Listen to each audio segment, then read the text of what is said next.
The following program is being brought to you on the Voice America Business Channel. For more information about our network and to check our additional show hosts and topics of interest, please visit voiceamericabusiness.com. The Voice America Talk Radio Network is the worldwide leader in live Internet talk radio. Visit voiceamerica.com. The views and ideas expressed on the following program are strictly those of the host or guests and do not necessarily reflect the views and ideas held by the Voice America Talk Radio Network, its staff, and management.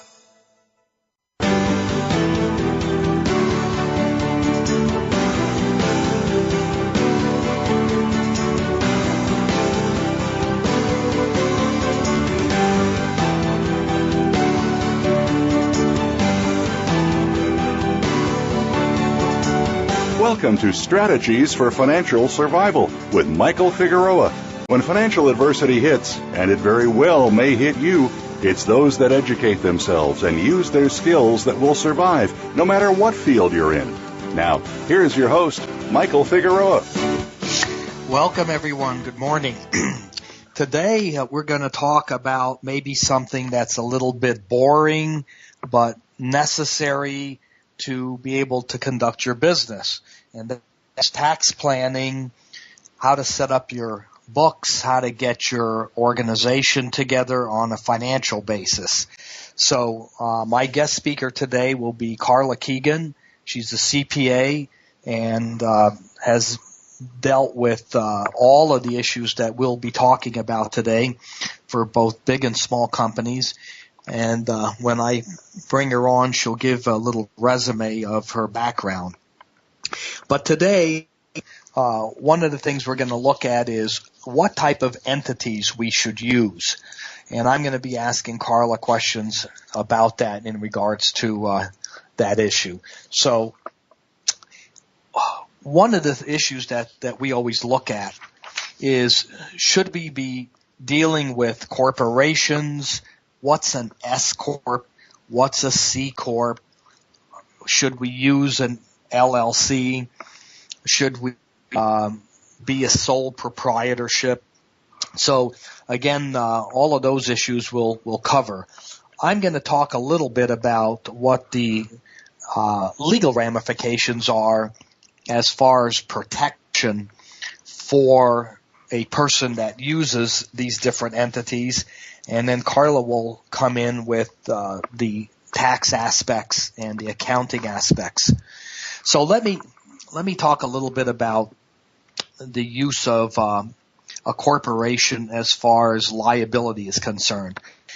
Generally, what you have when you form a business, you want to form an entity to separate yourself and your personal assets from the business. So let's consider this. We're going to start what a lot of people can do really easy, a restaurant. Everybody thinks they can do a restaurant and it's real easy. And so the first thing you know that's going to happen is, if you were to start your restaurant, you find a location, and the landlord, of course, is going to say, I want to guarantee either personal, or if there is no business entity and you're signing yourself, no problem. And they're going to run a credit report, and they want to see financials and tax returns generally. They need cash down payments. Now, one of the things that happens in any business, and again, I'm using a restaurant as the main business issue, is you're running your business and somebody gets hurt. What does that mean? Someone falls on slippery food and they say, oh, my back is out. Or in a bar situation, you could have a fight. Or someone could say that they got food poisoning, whatever. And so what they're going to do is, you're going to get a letter from some lawyer that will say, my client has suffered a problem here, and I expect somebody to pay for their medical bills, their treatment, whatever the situation is. So this is one issue. The other issue is the rent can't be paid. The business did not function as well as hoped. And with that problem, there is a potential close down of the business and a lawsuit for the back rent.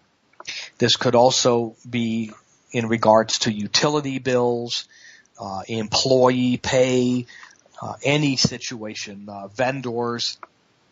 So we've got that issue. Another issue that pops up regularly is that, let's say this restaurant delivers pizza to clients or delivers food to people, and they hire an employee who drives around town, and that employee delivers the food.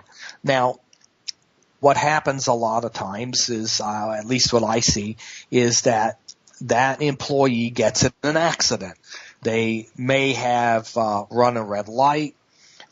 They may have been in a situation where they hit somebody, and all of a sudden there's another lawsuit that comes, and that's a pretty big one also. So the ideal situation that any lawyer would set up for you immediately would be to arrange for an entity to be formed that separates you from the liability that you will incur from the business that I've just mentioned here. And therefore, one of the areas is utilizing a corporation. I believe Carla is now coming on. I'll introduce her in a minute. Carla, are you on now? Yes, I am. Okay. I'm just talking a little bit about the issues regarding the difference between corporations, LLCs, and entities when someone forms a business, and why they want to separate their business from themselves personally. So let me continue on here. So the formation of a corporation is, and the business operates in the name of the corporation. And then again with Carl, I'll go over the issues that have to be addressed. But when you do this, you will set up a separate checking account. You will have all your correspondence done in the name of the corporation, if that's the entity that's used. And if there are suppliers, which there will be, all of these suppliers have to be billed and bill through their entity. And so we want to make sure that all those payables and receivables are in the corporate name. And then if you use a corporation, you also have to do minutes and contracts. All these issues have to be all corporation's name. The lease has to be in the corporation's name. The paycheck to the employees would be in the corporation's name. Now, the other entity that can be utilized that I like a lot better is a LLC, which is a limited liability company. And a limited liability company can do everything that a corporation does, except it has different tax ramifications. So all of the issues that I mentioned to you earlier, you can see that that they can be done through that entity. The worst situation that you never, in my opinion, want to be in is dealing in a sole proprietorship. And all that means is that you're doing the business in your personal name. And of course, when you do the business in your personal name, what happens is that you're putting all of your assets at risk. Your savings account, your checking account, your car, your home. Of course, there are exemptions, like called homestead exemptions, for a home in Arizona. That's $150,000. But everything else is at risk if it's not specifically excluded by statute, and that is something you absolutely, in my opinion, never want to be in a situation. So I'm going to go back now to introduce Carla, since she's on the line now.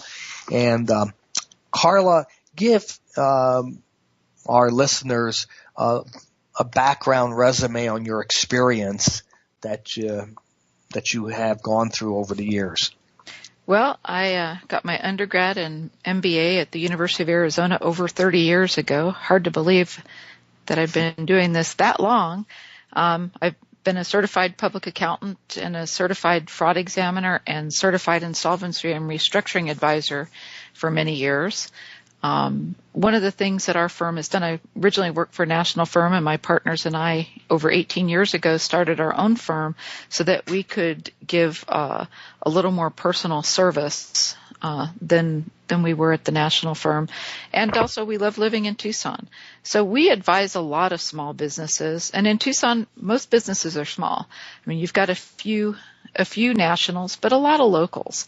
So one of the greatest things that we do is sit down with people when they're going to start a business and Mike, do exactly what you're talking about, Mike. Look at these different forms of entities, because you got to decide what you're going to be before you start a business. The last thing you want to do is just start a business without making an informed decision. And Mike, you're absolutely right. Sole proprietorships, most small businesses are sole proprietors, but they don't understand that while it's really easy to be a sole proprietor and you report it on your Schedule C and you should have a separate bank account, but many of them don't. Many of them commingle.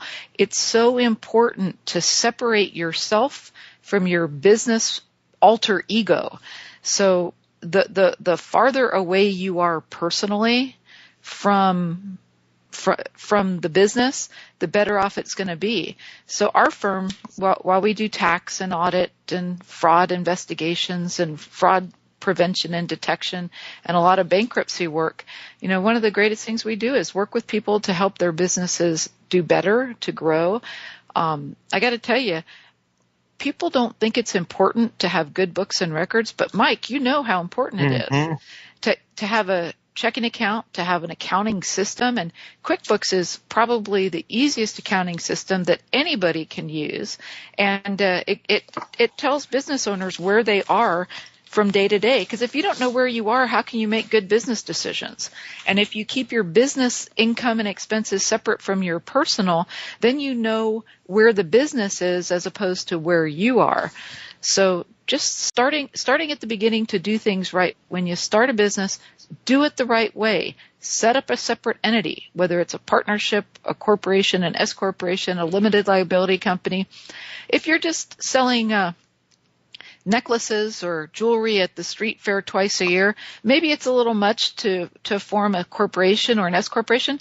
But it's not a problem to form a limited liability company, a single member limited liability company. Yes, there's a little bit of filing requirements to start up. But what if you're sitting there on 4th Avenue selling jewelry and something happens? And exactly. Even that, but you still file a Schedule C. You should always keep a separate checking account. You should never, never, never commingle, ever. So even sole proprietors could go the next step and become single member limited liability companies. It's not hard. Well, one of the things I had mentioned earlier was what most people seem to do, and as an example, everybody says, I can do a restaurant. And not everybody can do a restaurant. But that's the presumptive feeling. Because, I remember constantly, my mother, my aunt, my somebody is a great cook, and all of a sudden they ought to start a restaurant. And the issues with that, the lawsuits of somebody falling, food poisoning, and especially issues when you have delivery and a driver is driving food around, let's say a pizza delivery business, and gets in an auto accident, hits somebody, and all of a sudden now you got a disaster on your hands that you have to deal with. And these are the reasons why you got to have an entity structured, and to validate the entity, you've got to, as you pointed out, have separate books and records for that entity. Yeah, well, in addition to starting a restaurant, I think if you have a business background is probably more important than a cooking background, because you can always hire a cook, but it's really difficult to have someone who can manage the business properly. And part of the managing the business is making sure your bills are paid on a timely basis, making sure you have enough money in your account to properly to pay things on a timely basis. Payroll taxes are important. And again, you want to separate yourself out. In an entity, when you're filing, when you have employees, you want to segregate yourself from any potential employee issues also. So you can't do that as a sole proprietor. You're really not separated at all. Well, one of the things we're going to do when we come back for break, and I'll let you know when that happens, is I want to go step through point at a time each specific item that you're going to mention when someone comes into your office to talk about setting up their books originally. And I think it's important, and I always found very interesting, is the need to be able to tell some what I call war stories. Here's what happened when somebody wasn't structured right or not looking at their books. And between what you've experienced and what I've experienced, I think a lot of people would be surprised at some of the problems that crop up when you don't have your system in place and you don't know what's happening. So, Carla, I didn't ask you to mention how people would contact you. I'm going to do that at the end of the show, but I'd like to put it now on the record. So would you give your firm name, address, email, and phone number? You bet. I'm at Keegan, Lynn Scott, and Kenyon PC, and we're at 33 North Stone Avenue, Suite 1100 in Tucson, Arizona, 85701, right downtown in the Bank of America building. Our phone number is 520-884-0176, and you can go to our website at www.klkcpa.com. Very good. Very good. Well, we're about going to go to our break, and I will come back with discussing with you the specific items that we have to go through. And again, I've got an outline here that outlines part of the questions I'm going to ask you. And then I'd like to go into the fraud and mistake and problem areas, the quote war stories that we're ready to talk about when we come back. So I will call for a break now, and I'll be back in a minute.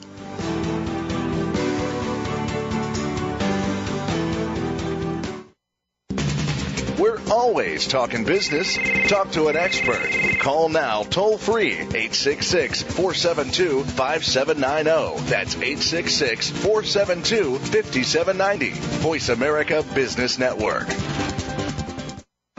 At Intuitive Strategies, LLC, we provide services to our clients that help them develop a strong education in business. And we also help them to develop a strategy that will allow them to turn their skills into a profit, protect their business and personal assets, and plan for a successful retirement. Our consulting and structuring services include business analysis, budget analysis, management analysis, ability to raise capital from investors, tax planning to minimize tax liability under code, as well as legal structure to protect business from frivolous lawsuits. Intuitive Strategies also provides document preparation services, such as business structuring documents, documents that establish an entity, management agreements, retirement plans, estate planning, wills, and trusts.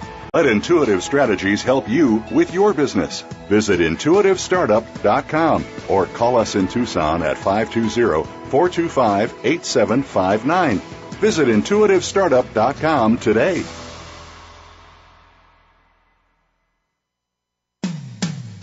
When it comes to business, you'll find the experts here. Voice America Business Network.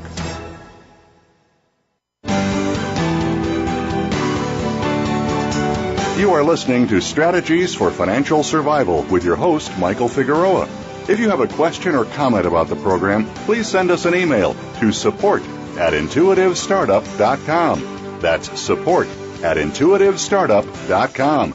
Now, back to Strategies for Financial Survival. Welcome back, everyone. So we are talking to Carla Keegan, CPA. So, Carla, let us talk about the different form of entities. You have a list there. Go ahead and explain to people the tax consequences of each entity and the material issues that should be addressed. Okay, thanks, Mike. Before you form your entity, you really need to look at your entire tax situation and what things you may or may not want to accomplish.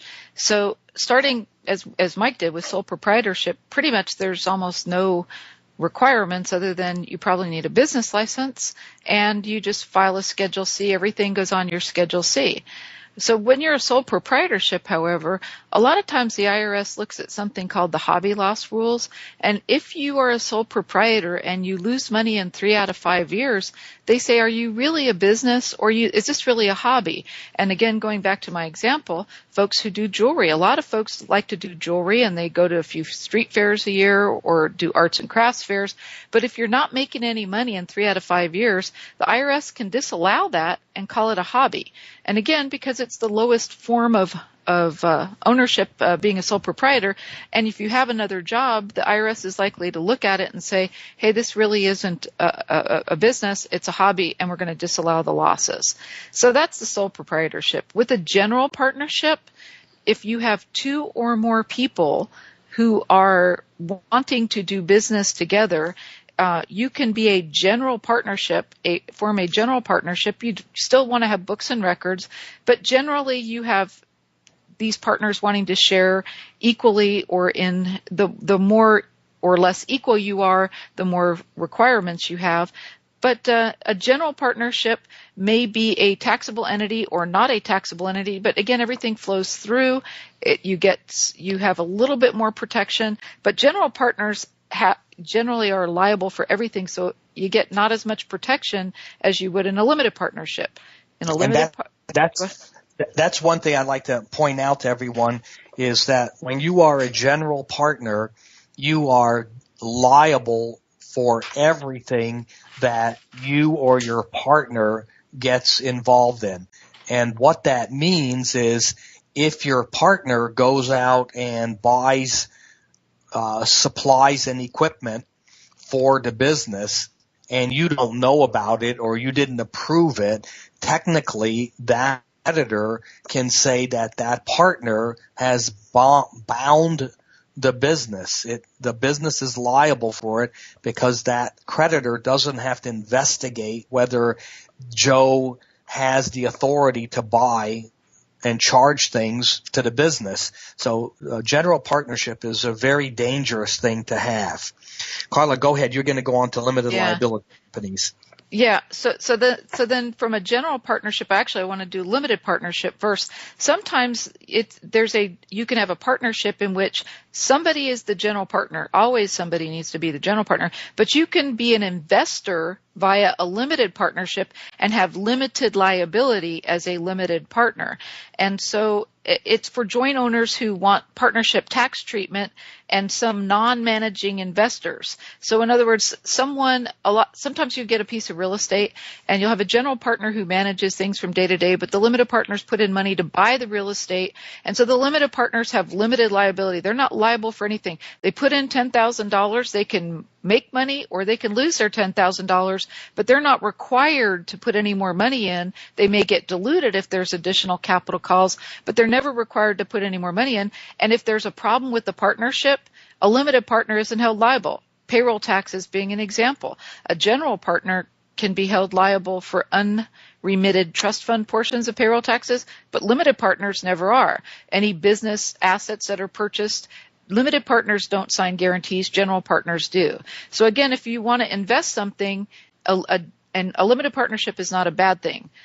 Limited liability company is kind of the best of all worlds. A limited liability company has the same legal liability or no legal liability similar to a C corporation, or very limited liability similar to a C corporation, with the flow through that you get from a partnership or a limited partnership or a sole proprietor. So a lot of folks know that when you're starting a business, you may have losses early on, and you can flow those through in the event you're active in the business, and you can take those losses against your income. If you're not active in a limited liability company or a partnership, you're subject to the passive loss rules, which means you can only deduct your passive losses to the extent you have passive income. Those will carry forward to future years when you do have passive income and offset. So you're in good shape in a limited liability company for the protection from legal liability. The entity, again, as long as you don't pierce the corporate veil, the entity has to be formed legally, has to have a separate set of books and records, cannot be commingling personal with business. But it's amazing. And in the membership standpoint, anybody can be a member. Sometimes you'll have what's called a managing member, and they'll be responsible for managing the entity, and they may be having some of the same, they may get some of the same responsibilities as a general partner. But if you form the entity properly and you sit down with someone to form it properly, you're going to protect your investors in the limited liability company from any legal problems. So then the next on the food chain is called an S corporation. An S corporation is kind of a predecessor to limited liability company, but it's not very flexible at all. An S corporation is a C corporation with an election to flow through the income to the owners of the corporation. You sell the shares as stock, as capital, but you have limitations. You can't have more than 100 investors in an S corporation. None of them can be foreign. You can have no foreign investors, whereas in a corporation, a limited liability company, partnership, general partnership, sole proprietorship, you can have anybody. You can be foreign, you can be American, you can be whatever you want. S corporations are limited also to non-entities. So a C corporation can't be a member of an S corporation. An S corporation can't be a member of an S corporation. Individuals and certain revocable trusts are the only things that can be members or can be owners of an S corporation. But you do have the limited liability and you do have the flow through. You also have no flexibility in having special allocations. Sometimes in a partnership, one person will put in a piece of property that's worth $1 million, a commercial building that's worth $1 million, but they've had it so long and they've depreciated it, it may only have a book value of $100,000. And then you may have other investors that put in $1 million of cash to renovate that property. Well, because the fair market value is $1 million and the cash is $1 million, each of them can be 50-50 owners, but the person who contributes that appreciated asset, and this is very common, Mike, in real estate deals. So instead of selling that asset and having a $900,000 gain on the sale of the asset and contributing $1 million cash, but you don't have $1 million after you pay taxes, you actually contribute the asset and you defer the recognition of gain on the sale of that property by contributing it to the partnership. Then the other partners, so you split it 50-50. You renovate the building, you rent it out, and you share the profits 50-50.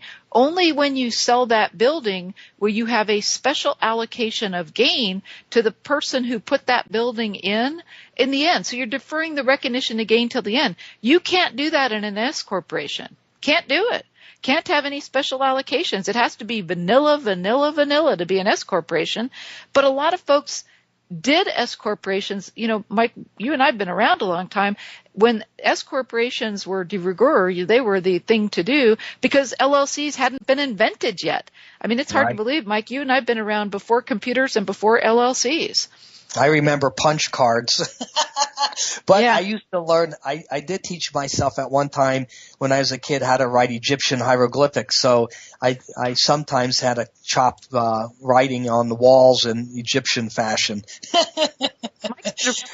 Hey, I want to mention this. Why do some CPAs or accountants still use S corps? Is there any present value to using an S corp nowadays?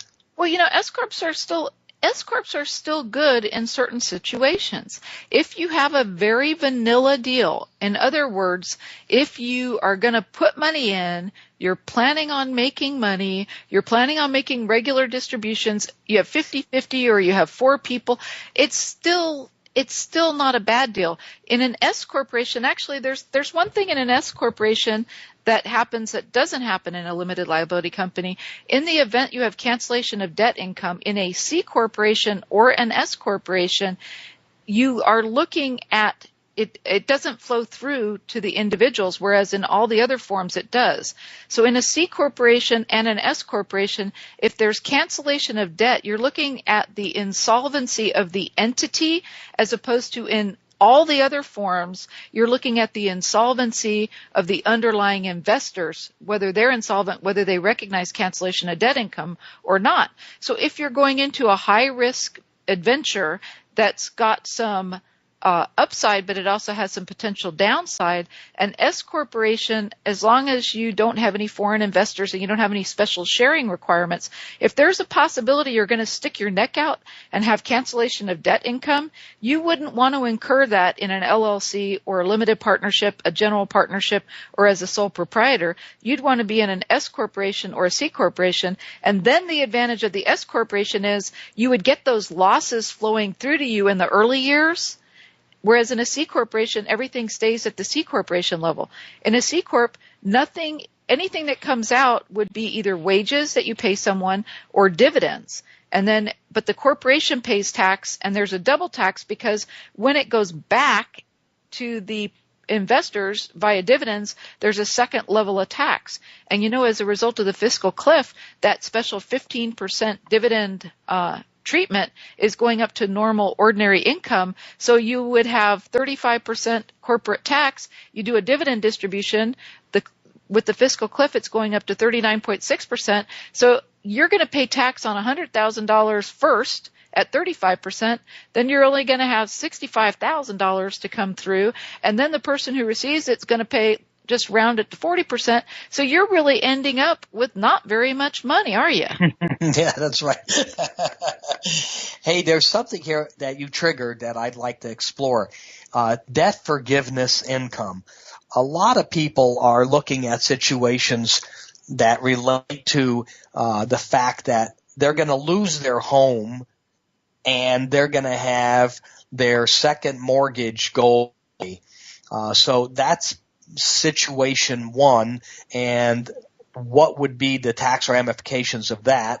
And part two is they're in an office building or in an apartment, and the bank allows for a short sale or it does a foreclosure, and there's, let's say, a $500,000 loss that the bank takes against its mortgage. So in the example, the mortgage is of $1.5 million. The building sells for $1 million. There's $500,000 of debt that the bank writes off. What are the tax ramifications of that in regards to the corporation and these individuals? Well, let me just tell you, again, the form of entity is very important. And when you're dealing with cancellation of debt, never try this at home without the advice of an attorney or a CPA or a trusted business advisor that knows these rules. Because these rules are nutty, and you will pay tax if you don't structure the deal properly up front. So let's just start with a C corporation. Remember I said if you're in a C corporation, if the only thing the C corporation owned was that building, and it's upside down, and you have cancellation of debt income of $500,000 in the C Corp and no other assets, and if you are insolvent, if your assets are less than your liabilities, which in this case they were, there's a foreclosure or there's a cancellation of debt, a restructuring of debt. It depends. So to the extent of your insolvency, the C corporation can exclude that. And none of the individual owners are affected. If you personally own a commercial building personally and you have cancellation of debt, if you lose the building and you're not insolvent, you're hosed. If you keep the building, there is something called qualified real property indebtedness to the extent you have depreciable property. You may be able to exclude some of that, but it's very complicated and it's hard to get to use that exception because most people are just losing the building. But in a C corporation, you've lost your investment, boo-hoo. You made a decision to go into this investment, but at least that's all you've lost. You aren't getting insult to injury and getting cancellation of debt income on top of losing your property. If you are in a limited liability company and there's cancellation of indebtedness income, you don't look at the limited liability company for the insolvency. It flows down to the individual investor. And if you're not insolvent, not only have you lost your investment, but you're going to have to pick up your proportionate share of cancellation of debt income, which is ordinary income on top of that. So you have to pay tax and lose your asset. Really bad result, don't you think, Mike? Oh, God, yes. And I've seen that happen with a number of people because they'll negotiate a discount on the debt, and the bank will say, yes, give me the $1 million, I won't sue you for the balance and I'll forgive it. Then all of a sudden the 1099 monster comes to your door and, you happen to have a $500,000 distribution that's ordinary income to you, and maybe you've only made $100,000 a year in salary, so now you're in this massive tax bracket. Yeah, it bumps up your tax bracket to the top tax bracket. So, as I said, it's insult to injury. Now, let me just digress for a minute here, because we're talking about commercial property. But if you own a house, there's a little bit different consequence through December 31st, 2012, unless they extend it.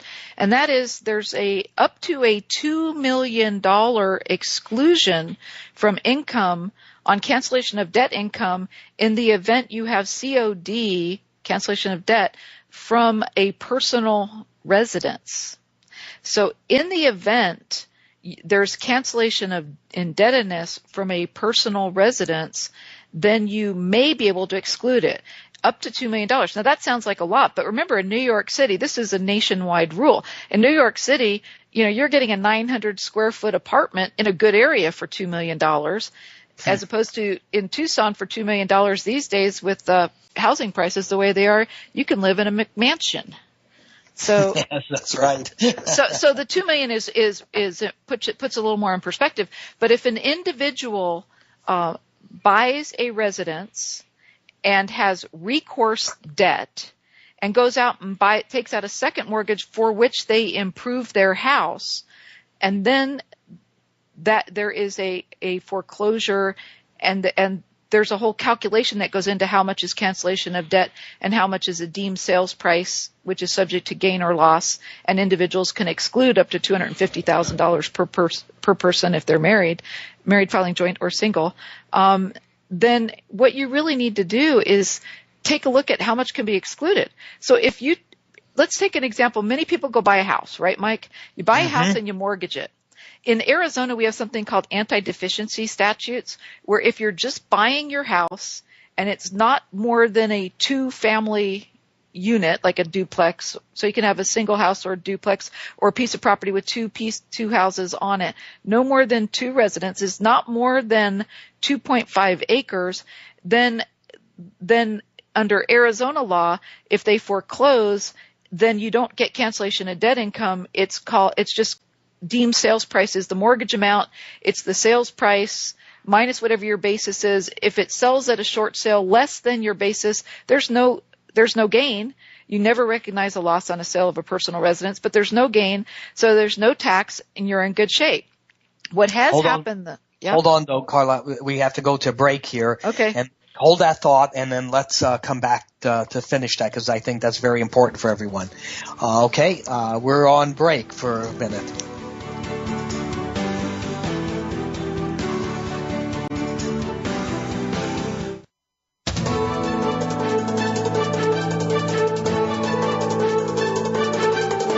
Whether the market's up or down, or if you're looking to improve your portfolio, our experts are ready to talk to you.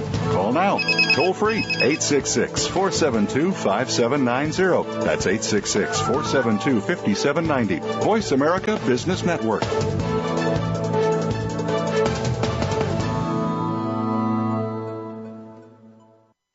At Intuitive Strategies, LLC, we provide services to our clients that help them develop a strong education in business. And we also help them to develop a strategy that will allow them to turn their skills into a profit. protect their business and personal assets, and plan for a successful retirement. Our consulting and structuring services include business analysis, budget analysis, management analysis, ability to raise capital from investors, tax planning to minimize tax liability under code, as well as legal structure to protect business from frivolous lawsuits. Intuitive Strategies also provides document preparation services, such as business structuring documents, documents that establish an entity, management agreements, retirement plans, estate planning, wills, and trusts. Let Intuitive Strategies help you with your business. Visit intuitivestartup.com or call us in Tucson at 520-425-8759. Visit intuitivestartup.com today.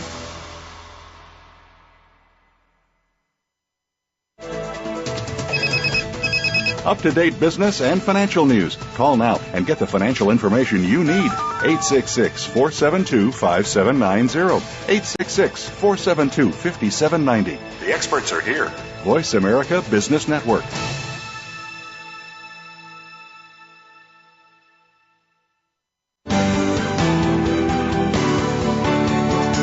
You are listening to Strategies for Financial Survival with your host, Michael Figueroa. If you have a question or comment about the program, please send us an email to support@intuitivestartup.com. That's support@intuitivestartup.com. Now, back to Strategies for Financial Survival. Welcome back, everyone. And Carla was talking about debt forgiveness issues regarding your personal residence. So, Carla, go ahead and finish. Yeah. So what I was going to say, Mike, is many people bought their houses at the top of the market.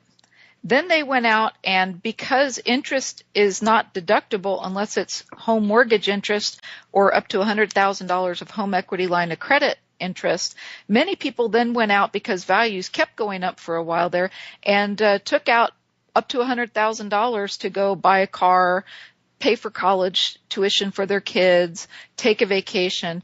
So what happens is you have a first mortgage and a second mortgage, and then the market tanks, you lost your job, we're in a recession. What are you going to do?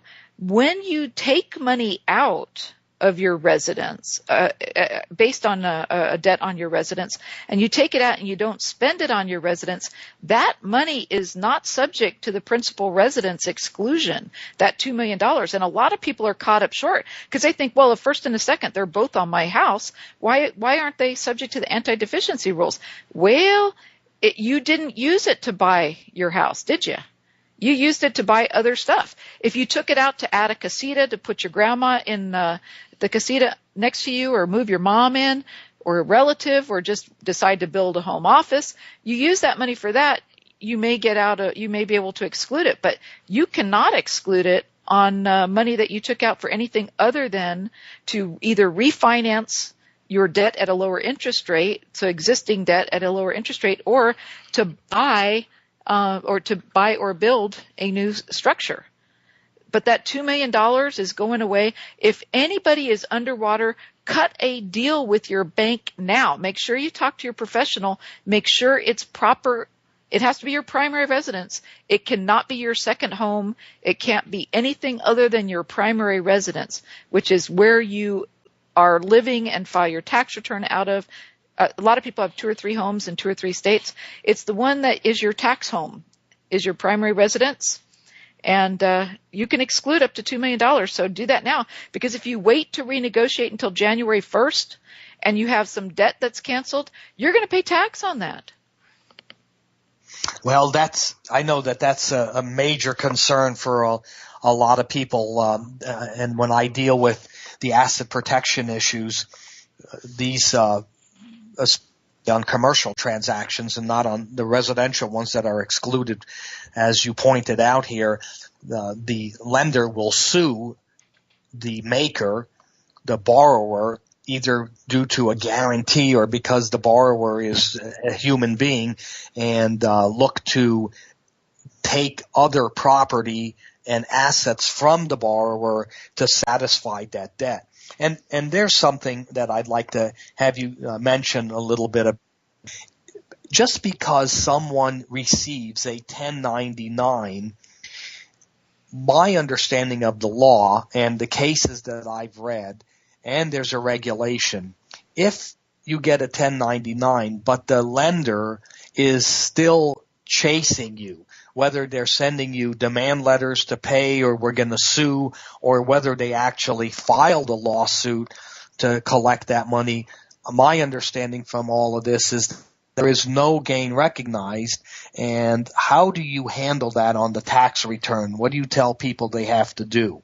Well, actually, Mike, that's a great question, and it's not uncommon. And it's not only when you receive the 1099 and you don't believe the deal is closed. Some people don't get a 1099 and don't report it. So let me deal with those two situations.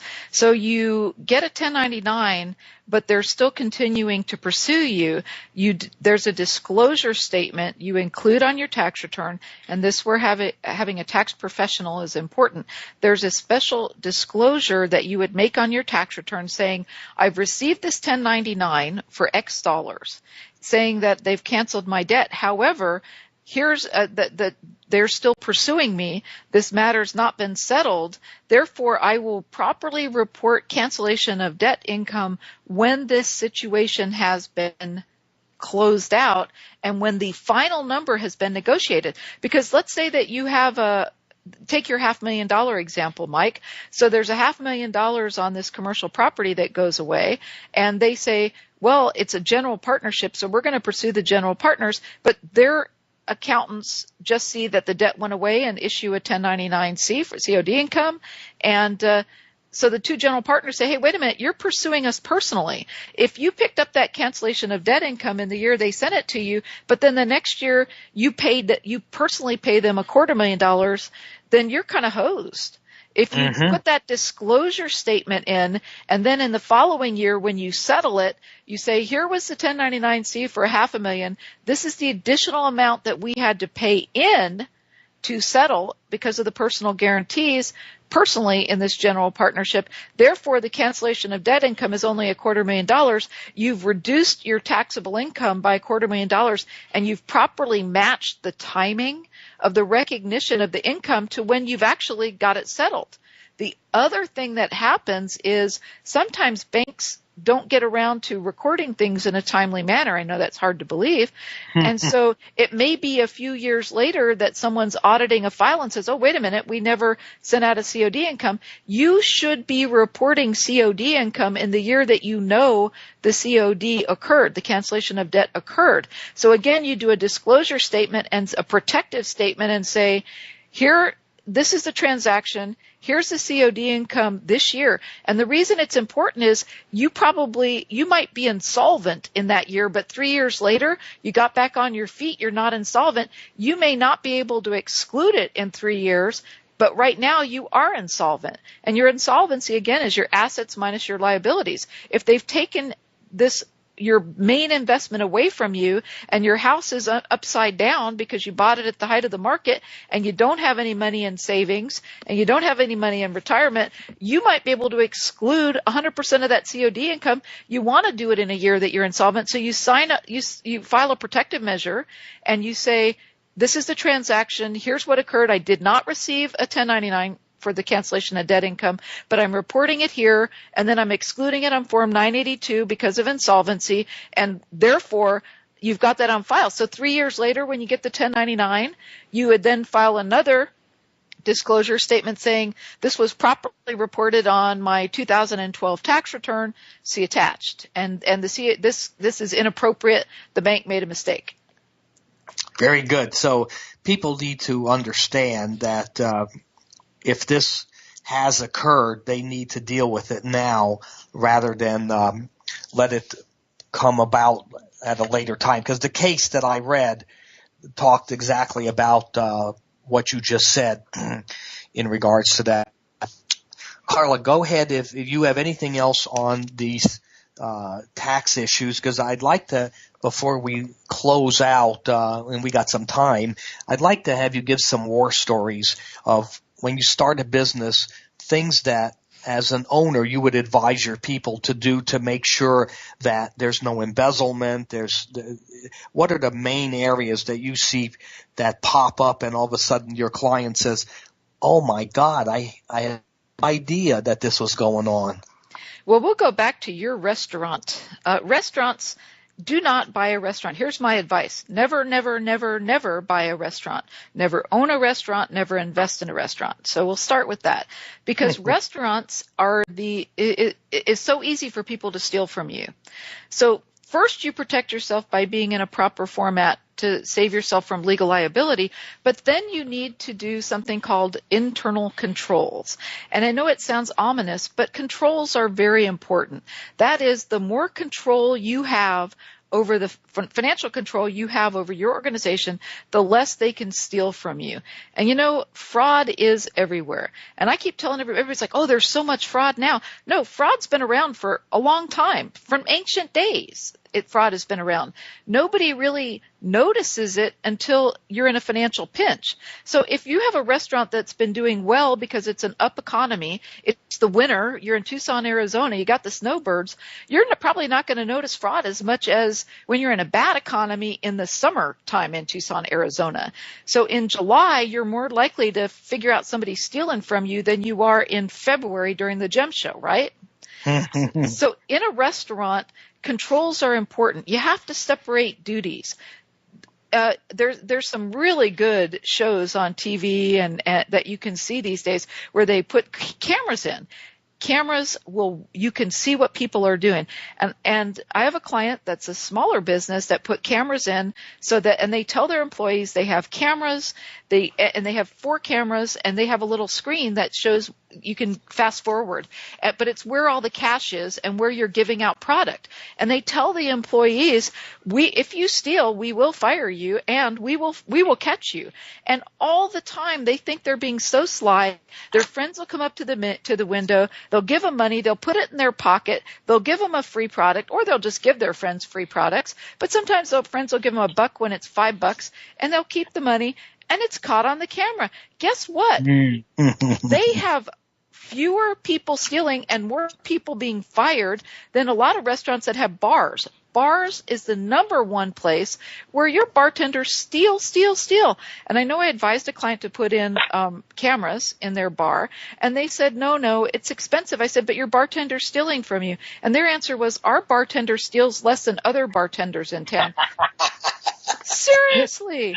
So if you put in a camera and you can catch people stealing from you, then you will keep more money in your pocket. We set somebody up in one of our restaurants. We set up a diner paying cash because we suspected that that one particular if you keep track, good control, a manager keeping track of what people are doing. So this one server seemed to have more complimentary meals because they complained than anybody else. So we said, let's put up a test. Let's see if they're paying cash. We'll have someone come in and pay cash. Sure enough, busted them on cue, paid cash, and we had the wife of a prominent bankruptcy attorney go in and pay cash for her dinner. And this server rang it up as they complained about it, so I comped them because we want to keep good relations. Kept the cash, and then it's like you tell them we busted you, and they're like, oh no, they complained. I didn't get the cash. Oh, open your pockets. Oh, look, there's the bills that are marked. What do you think about that? How stupid are you? But if you were smart, you would be doing higher level white collar crime, not stealing from a restaurant, right? But controls. You have to have controls in place. You have to watch out. You know, the restaurants that you have the owners on site watching people, fewer people can steal than if you have absentee owners. It's amazing. And you have to have approvals. Like before somebody complains about their meal and you write it off, the manager should be going over there, right, and saying, oh, ma'am, I'm so sorry you didn't like your meal. Is there anything I personally can do for you? And if the person says, oh, I love my meal just fine, then you say, oh, I've got a server that's stealing cash. But, a lot of people in the bar pay cash. The other reason you want to have controls in a bar, let me tell you a very hard story, is somebody came in and paid cash for a drink. Well, in this case, the bartender didn't steal it, but that person was already legally drunk, went out, got in their car, and killed somebody. I can see that. But the last place they were at was this particular bar. Who's liable for that? The bartender. The bar bar owner is going to be liable. They're going to hit the bar for the liability of serving the liquor. Which is why you need to have that legal protection of have it properly done.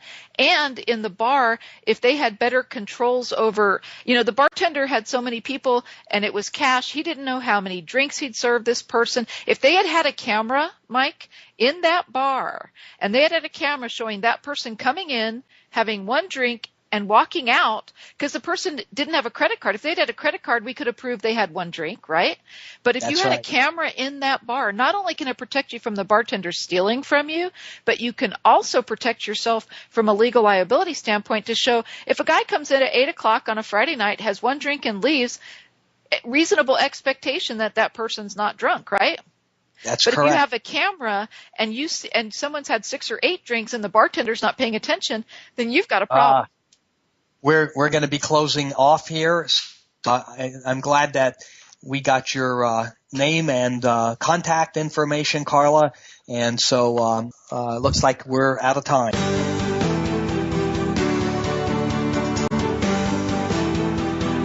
Thank you again for tuning in to Strategies for Financial Survival. Please join host Michael Figueroa again next Wednesday at 12 noon Eastern Time, 9 a.m. Pacific Time on the Voice America Business Channel. Until the next show, survive and succeed.